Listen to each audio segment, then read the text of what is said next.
Hello, I'm Nina Herman, Realtor with the Easy Decision Group of Keller Williams Realty Select, and I'm here today with Dr. Rene Ng. And did I get that correct? You got it correct. Okay, awesome. And he is an acupuncture physician and an extraordinary human being who is a wealth of knowledge. And I'm going to turn this camera over to him and interview with him. So tell us about yourself and your history and how you grew up. Okay, well, I was born in Macau, also known as Auman, just off the coast of Hong Kong in China. And I came to the United States at age 23 after finishing my first undergraduate bachelor's degree over there. I was educated in Chinese medicine via my parents, very young age. Literally, I can remember as early as 6 or 7. My mom had lots of aches and pains, so start with her. She would always say, okay, I got this problem here, do this. Don't ask why, just do it. So, and my mother also helped a lot of people, so I ended up helping people, and then she would always say, do this, don't ask why, just do. And then my mother had a lot of friends who were Chinese doctors, and they would come work on my mom and a lot of folks, and they would say, okay, this is what you need to do, da, da, da, da, da, da. So that's how I accumulated a lot of my knowledge over time. And I had always wanted to become a doctor growing up, but back in China when I grew up, Chinese medicine was a folk medicine, so it never paid. It paid very little money, if anything. So when my mother found out that I wanted to be a Chinese doctor, she said absolutely not. There's no pay. So I ended up being a computer technologist for the first half of my life as a career. But over time, you could take me out of Chinese medicine. You can't take the passion of Chinese medicine out of me. So even though I wasn't in Chinese medicine, I was constantly helping my friends who got sports injuries and all kinds of injuries, because everything we do in Chinese medicine is natural. So I don't need licensing to go and work on someone's torn muscle or bruise, something like that. So, and I had my knowledge of herbs, so I would help people make paste to put on them, and I helped them.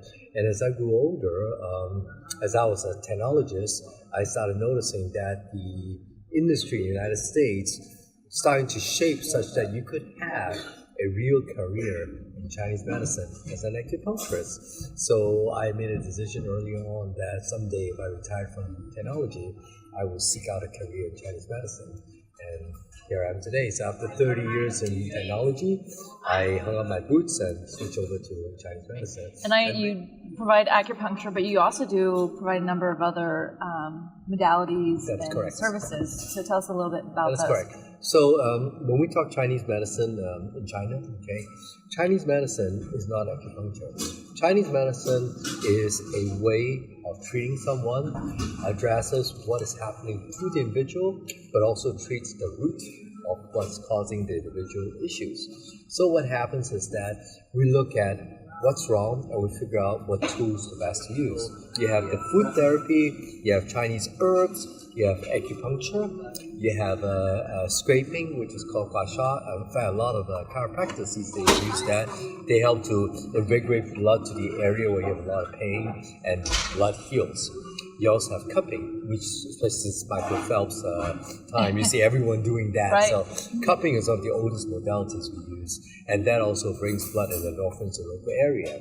We have another one called moxibustion, which uses a herb called mugwort, and is used to warm up certain acupuncture points, and that helps to stimulate the metabolic energy underneath, and also helps to jumpstart certain organs, especially the kidney.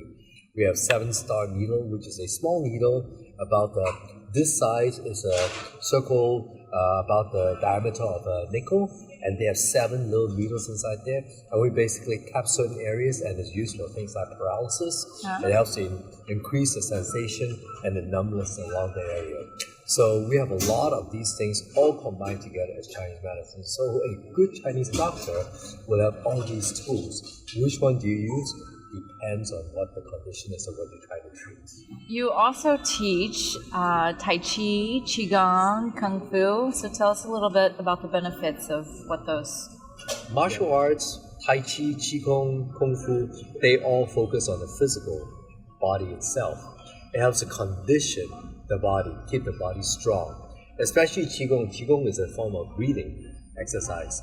So when you do practice Qigong, Qi means air, Gong means tough work. So it's a skill acquired for a special type of breathing. So the more breathing you practice, the more lung capacity you get, the more oxygen you get in, because Qigong is typically practiced in the park. So you get a lot of good quality air in. So you're constantly breathing good air and you're moving around your body. Tai Chi is slow movement, so when you do slow movement, using every single joint in your body. So you're lubricating joints where if you don't do Tai Chi, more than likely you don't use them. As you don't use them, they grow dry and inactive and become very, very tight or even frigid. Well, I'm very thankful that you decided to retire from technology and pursue your passion and serving people. And you're just such a wealth of knowledge, as you can tell from this video, that he just has so much knowledge and he is so willing to share it with anybody who has a question or wants information. And you can find him at the Chinese Medical Solutions. It is off of Bahia Vista in Sarasota. Right. I will post the address and the phone number and his link to his website so that you can find him. You're on Facebook, you can like Chinese Medical Solutions, that's what the plural. And the reason why you want to like that is, I oftentimes, when I have a seminar coming up, I will post things there.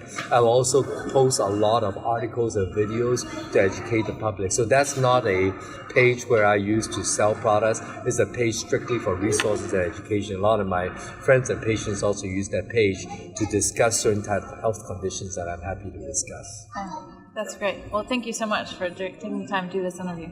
Yeah, thank you.